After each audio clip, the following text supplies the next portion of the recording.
shame. Wait, shit. Should have already mastered everything. Oh, that's a good one. Where'd that one come from? One of the secret societies. Yeah. I don't know. When I wrote Dylan, The amends? an amends via Facebook, not wanting to disturb him and his family, he was like, hey, don't you owe me some money?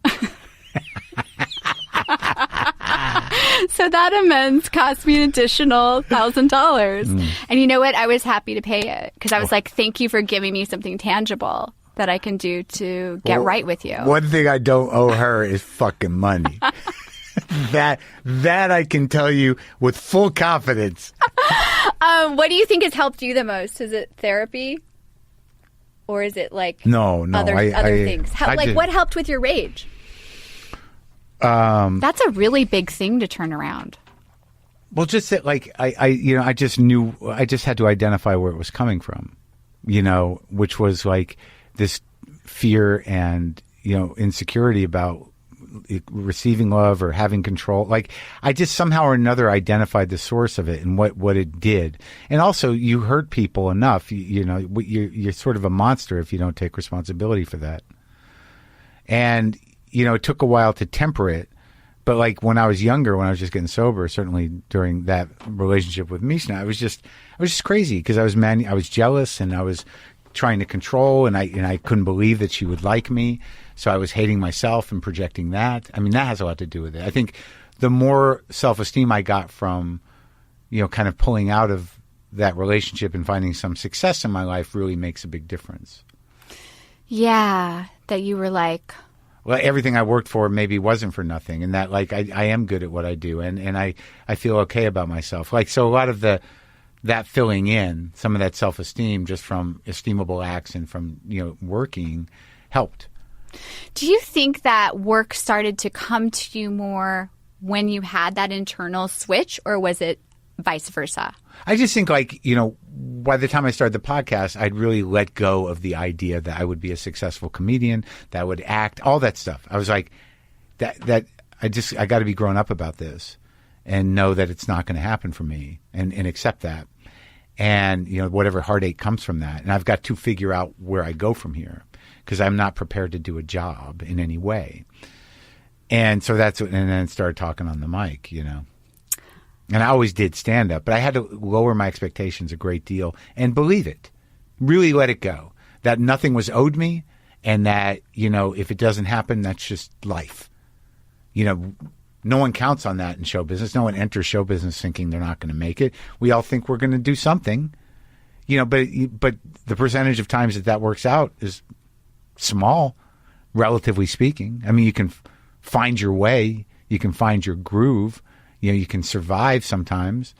So, but I knew I couldn't, I knew that there was no way I could go on doing stand-up if I was just going to be like a B-room headliner for the rest of my life. It was like there was a lot of dark visions going on. Yeah. But I just focused on doing the podcast. I started one on my couch during COVID. What's it called? It's called Let's Process This. And that's available? Yeah, it's available. I do it on IG Live.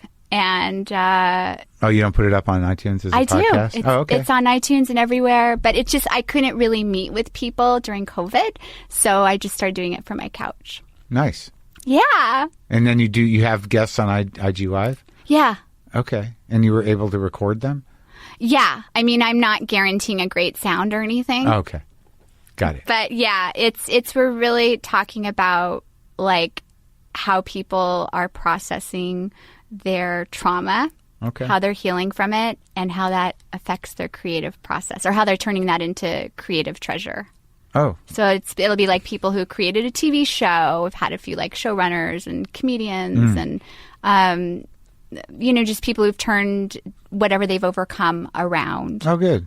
Yeah. And talk about creative process, which I'm like so fascinated with. Creative process and healing process. Nice. Yeah. Sounds like you're going to open a school of some kind. What? What kind of school? A therapeutic processing space. I wouldn't be able to start a school. That's too much admin for me. I can barely do a podcast from my couch. Okay, all right. Nice talking to you. You too, Mark. We're going to cut about an hour and a half of this. You could release that hour and a half as its own special. Okay. Thanks. Thanks for coming over.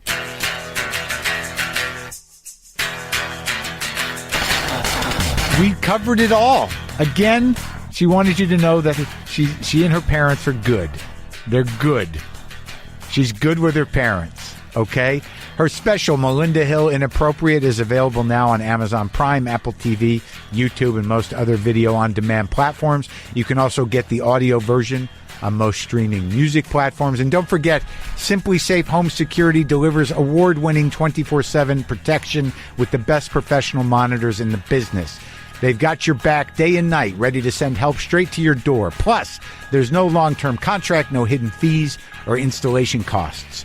Get a free home security camera when you purchase a Simply Safe system at simplysafe.com/WTF. You also get a 60-day risk-free trial, so there's nothing to lose. simplysafe.com/WTF. And now I will just play a simple blues for you. A simple blues for you.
Boomer lives.